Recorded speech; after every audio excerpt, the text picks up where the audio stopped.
I would like to call up to the stage David Atkins, two-time elite coach, 7-star diamond, 50-month Success Club All-Star legend. He was also in the test group for Hammer and Chisel, as well as in the infomercial. And he is my brother-in-law, one of my best friends, and he really pushed me. And I have to say, I made fun of him every single day before I was a coach. And right now, I'm kissing his butt because he's changed. He's helped change my life. So.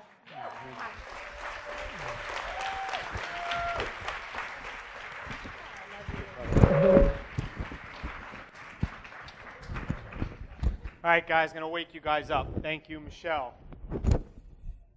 So, guys, the last 3 to 6 months, everybody hear me? The last 3 to 6 months, I want to tell you guys that I operate differently in life.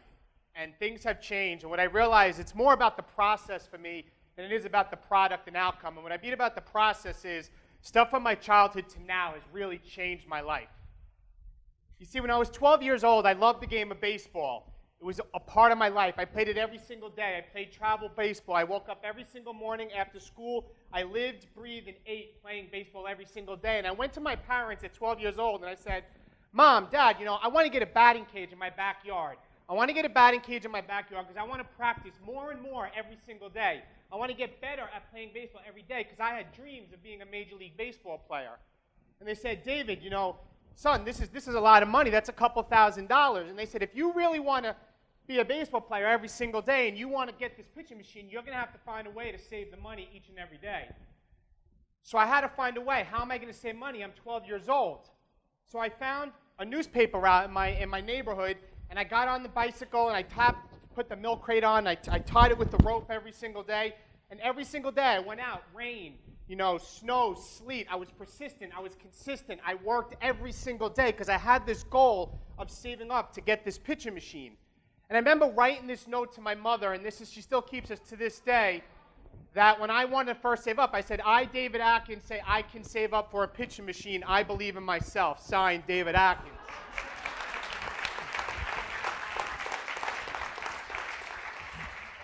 So I went out there, and the weekends were even harder. The weekends you had to be up earlier. Sundays, people wanted the paper earlier every single day, and I'd have to get up every single day, and I'd have to put the inserts in every single day, and I'd have to go and collect that money every week. I had to collect that money every week because I'd get that bill, and I had to pay back Newsday in Long Island to pay that bill. But after about a year and a half, the time passed by, and I saved up that $3,000, and I went to my mom and dad. I said, Mom and Dad, I saved up the money. I told you I can do this. And I ended up getting that pitching machine, and I had it in my backyard. It completely changed my life with the game of baseball. Buses would stop, cars would stop, they'd see the long net in the backyard, and they would say, what is that? But I had the team over, and baseball was my life.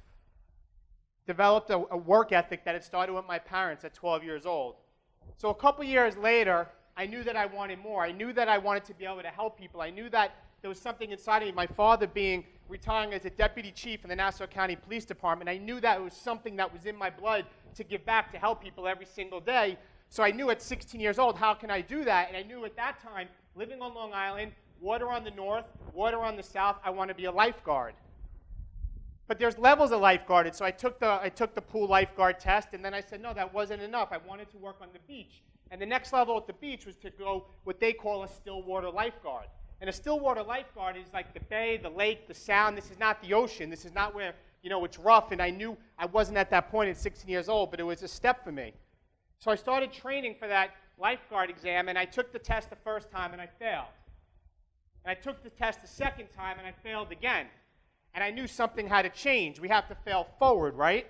So I started going to the pool, one end to the other, and back, lap to lap, every single day. Again, I was persistent. I was consistent. I engaged in every single behavior every day to be successful. And I remember my dad telling me after failing the second time, he was just like, David, he always just say, when things get tough, he always just say, David, you'll live, just keep doing what you're doing. You will live. It won't kill you. So the third time I took that test, and I, in fact, passed that lifeguard test in the third time, and I started working for the town of Smithtown at 3 different beaches. I did that for 3 years, 16, 17, 18, and I'll never forget the day I was on the ocean, and I was with my grandfather, and the ocean was rough, and the waves were pounding, and I was watching the lifeguards go in the water to rescue these people, and my grandfather looked me in the eye, and he said, David, Those are the real lifeguards. Those are the guys that are saving people every day. And I'll never forget that to this day, because that's when I knew right then and there that I have more than the still water. Yes, it's a great job, but I'm not there to make a difference. I'm not able to save people each and every day. So I said, you know what? I want to be an ocean lifeguard. And that was the switch that clicked for me to raise the bar again and say, I want to be an ocean lifeguard. So I ended up talking to some family friends, and they connected me with the chief of lifeguards at Smith Point County Park. And those of you from Long Island, Smith Point County Park is ranked as one of the safest beaches in this country. Nobody has ever drowned. They have national titles for competing nationally throughout the country.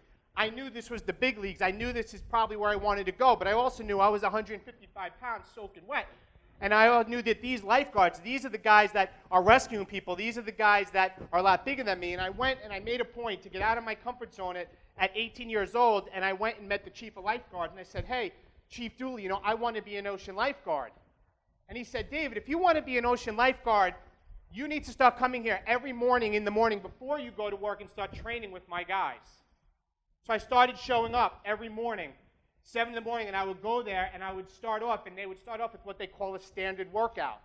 And I didn't know what that was, and they said, David, before we start working, we're going to go on the beach, and we're going to run on the beach, 1.5 miles down on the beach. I'm like, okay, cool, down near the water, right, like where it's hard. No, David, we're going to be at the top of the beach, and we're going to run 1.5 miles down the beach, and then at the end, we're going to turn around, we're going to run single file on the way back, and the last guy in the line is going to sprint to the front, and then he's going to jog and set the pace. The next and last guy is going to sprint to the front, and we do this for 1.5 miles long. So my first day, we finished that. I was absolutely exhausted, and we finished the run, and they said, no, David, we're not done. I go, what do you mean we're not done? He said, you see that buoy out there? 25, 30 yards, probably more like 40 yards offshore? Yes. After the run, we're going to swim out, go through the breaker line. I refer to the breaker line as like on this screen where the waves are breaking, right here. You're going to porpoise through the waves. You're going to swim around that buoy. You're going to swim back in. You're going to run up the beach. You see that dune that's at the other side of the beach? That's about, 15 feet in the air. We run up the dune. We come around back the dune. You're going to run out, back into the water, 3 loops. And then we start our shift.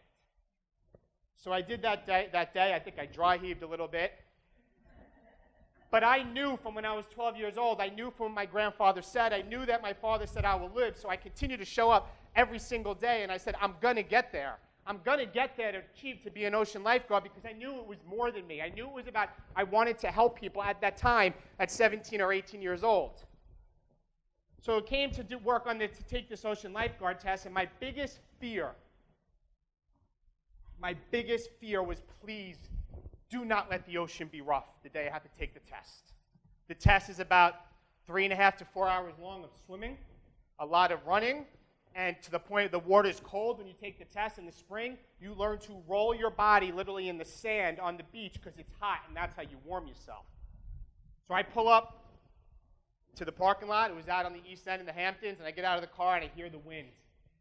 And I hear the waves, and the ocean looks like this. This is like the best way I can describe it. And I said, you've got to be kidding me right now. Went in, I checked in, they signed, they put permanent marker numbers on you. They put the numbers with permanent marker, and then they pair you up with somebody. You get paired up with somebody because the way it works, every part of the test, you have to swim out to a certain point as the victim. While you're swimming out, there's a guy behind you, swimming right behind you. When you get to the buoy, he has to rescue, bring you in, and you switch. You stop your stroke, you stop on the beach, you're out. So they paired me up, and I turn around, and I look, and they paired me up with literally Arnold Schwarzenegger. The guy was jacked with muscle, and I'm sitting there going, holy cow, like, this is not happening to me right now. So I took the test, and the first part of the test is the cross-chest carry. And for any people on the beach, the cross-chest carry, you put your arm around the guy that you're rescuing who's on his back. You have him up on your hip. You're swimming in with your head under the water, doing the side stroke. And the first part is I'm the rescuer. This guy's the victim. He swims out, gets through these waves that are just pounding. So it was probably somewhere past the breaker line beyond here, so you have to get through this. I get the guy in the cross-chest carry. We get in to the waves. You got to throw him up on your back. I have the guy on my back. When you get around here, you got to walk out of the beach. You got to go up the berm of the beach, and you got to lay the guy down, and then you immediately switch. As soon as I lay him down, I got to turn out and start swimming to be the victim. I get out there, and I'll never forget, I get out there, and the guy gets to me, and he gets in, he gets to the breaker line right about here, and he goes to pick me up. He drops me. Again, I get knocked on a wave. He goes to pick me up, drops me again, third time, quits. Done. He's out.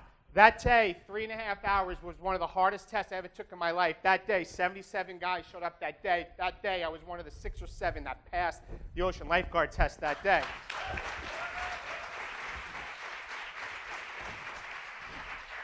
And I talk about this, guys, and I can get into it in a couple minutes, but you got to realize it was about consistency. It was about failing forward. It was about being persistent every single day. It wasn't about me, because I knew I wanted to help people. I knew that at this point that the way I can do that is to be a lifeguard, and that I want to make a difference in this world, continuing on, further on, eventually to go into law enforcement.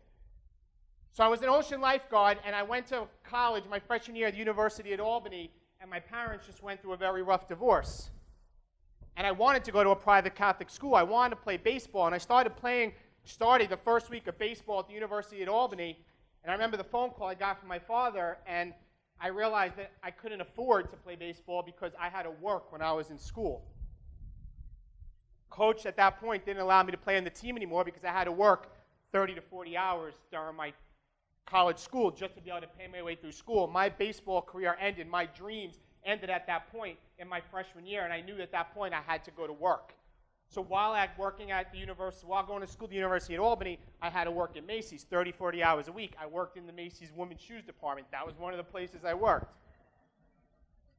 But things happened for a reason, because during that time, I didn't play baseball, but I met my best friend. And I'm not going to get into that whole story because a lot of you guys have heard it before, but my best friend was somebody that I roomed with for 3 years. My best friend was the person that I was in the ambulance corps with as an EMT. My best friend was a person that also had goals and dreams and aspirations to help more people and wanted to get on the state police as well. We pledged a fraternity together. We did everything together. My best friend, David Brinkerhoff, who goes by Brink, was my second brother, and that's the person that drove me each and every day as we pushed each other through our careers in college. We both took the New York State Police exam in our senior year of college, and we scored 0.2 of a point away from each other. And we graduated the State Police Academy in '99, and it's very rare that we end up in the academy together because the New York State Police in New York, we go through about 3,000 people to get 100 qualified applicants. So we took the test, we did well, and it was just very rare, but I thought it was meant to be because we did everything together.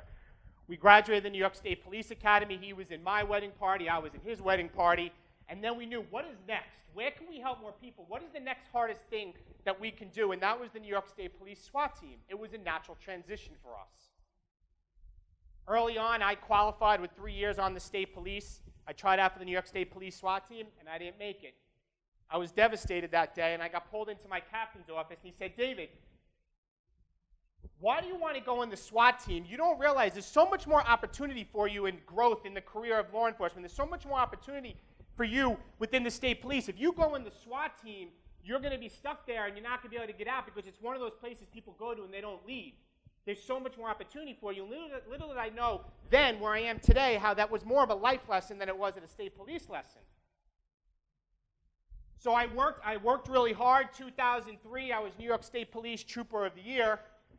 Then it came to 2004, I was promoted to an investigator, and then April 24th, 2007 was one of the roughest days of my life.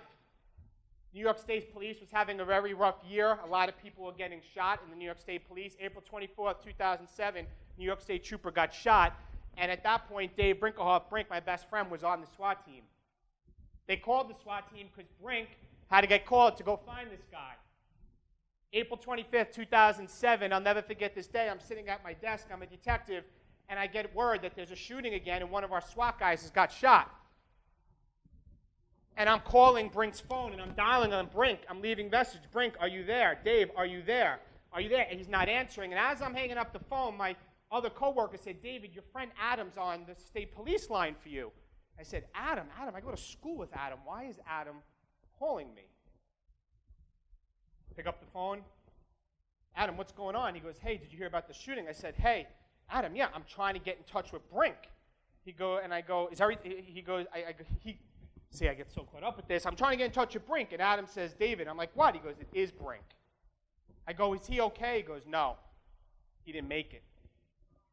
April 25th, 2007, I lost my best friend. This is us here. This is the funeral. This was one of the hardest days of my life. Having to give his eulogy, losing my best friend, my second brother. Very hard. I moved on, 2009. I tried not to let it stop me. I tried to realize that life is bigger than what we get caught into. And when you have an opportunity of a lifetime, I've said before, you have to take advantage of a lifetime of an opportunity, as we have here today with coaches. And I realized that after this, life was so much bigger. Yes, I had a desire to help people, inspire people, but then I realized more about my family and my life and my why, because in an instant, your life can be over. In an instant. 2009, I worked again. I always had that strong work ethic to be stronger. Became Investigator of the Year, and I continued to move forward in my career, and then I found Beachbody in 2010. The point I'm trying to make, guys, is that this has all been the process in my life, okay? And I remember sitting at the dinner table with Kristen about 6 months ago when it was a hard time for me. You know, I'm still working full-time as a lieutenant with the state police. I'm trying to be consistent in my actions. I'm trying to engage with people. I'm trying to help people. And I just said, why can't I be that guy that wants to watch football all day Saturday, all day Sunday, drink beer, eat wings? I literally feel at times that work ethic I developed from 12 years old, that desire to help more people, that desire to give more. Why can't I be that guy that can just let go? And I struggle with that. And people at work would say the same thing. They'd say, David, why are you fighting so hard to be a coach? You are already making 6 figures. You are already a lieutenant in one of the elite state police organizations in this country. Why are you fighting so hard to do so much more? And I finally realized I was missing the boat. I was missing the point. God's gift to us is potential. And our gift back is what we do with it.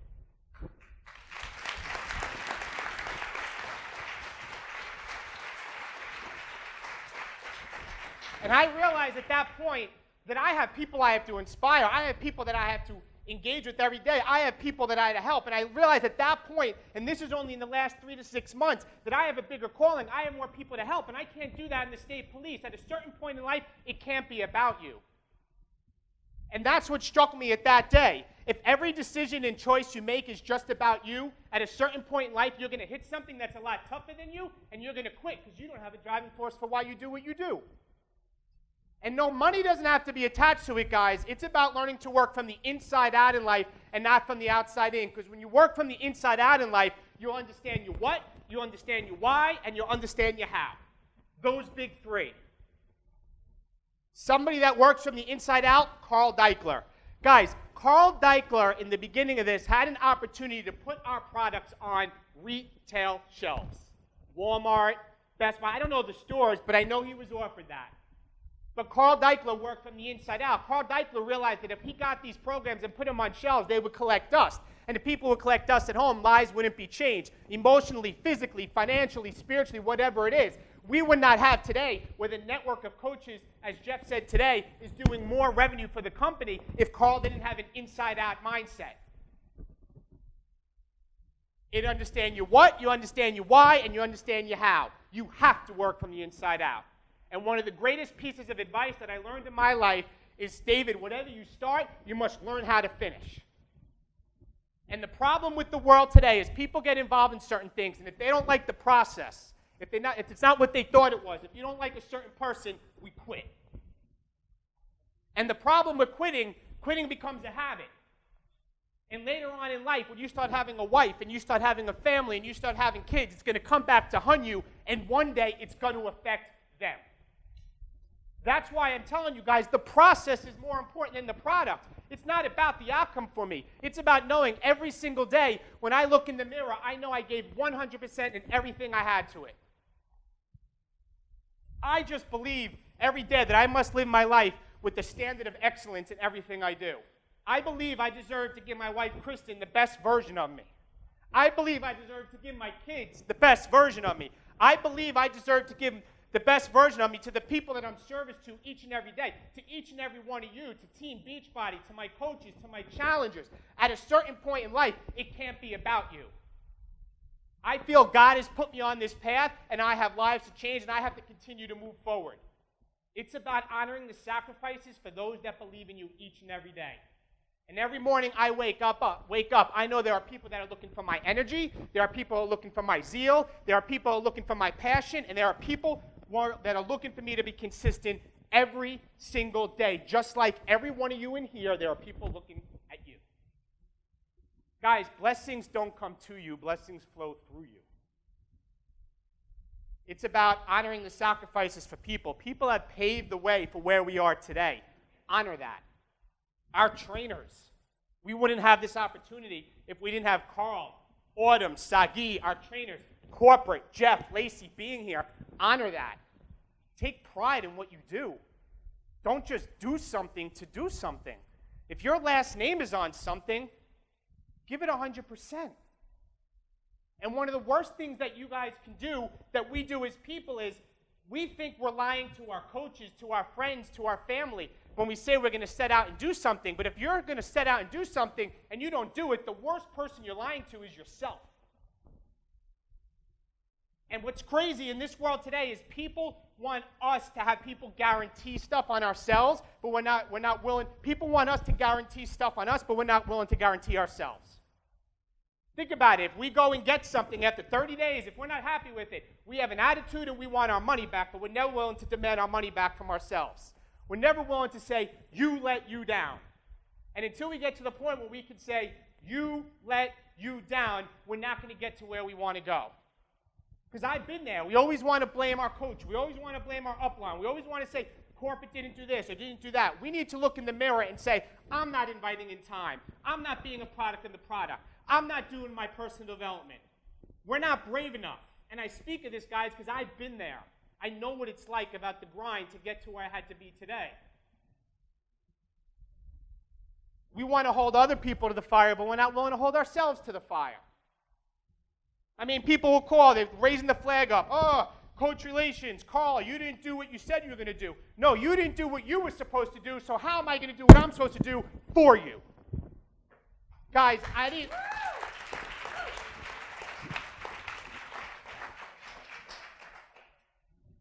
Guys, I didn't get here by making excuses. My coach quit. I didn't get here by making excuses. So what? My coach wasn't in my life. The truth of the matter is, he is never coming in my life. So I'm not going to wait. What am I going to wait for the rest of my life for my coach to come? He's not coming. Guys, we're all Americans here today. Life isn't fair. Life's not going to be fair to the day we die. I'm not going to cry about it. I still am going to push to be one of the top male coaches in this company. I'm still going to push to be a six-figure earner. It doesn't matter that I can't be blessed to be part of a team like Tara Bilak. It doesn't matter I didn't have Coach Basics when I started. It didn't matter I didn't have Coach Trainings. It didn't matter I had team calls. I was never invited to a diamond retreat, and I don't plan on being invited to one anytime soon. I'm still going to get there. Why? Because I owe it to myself.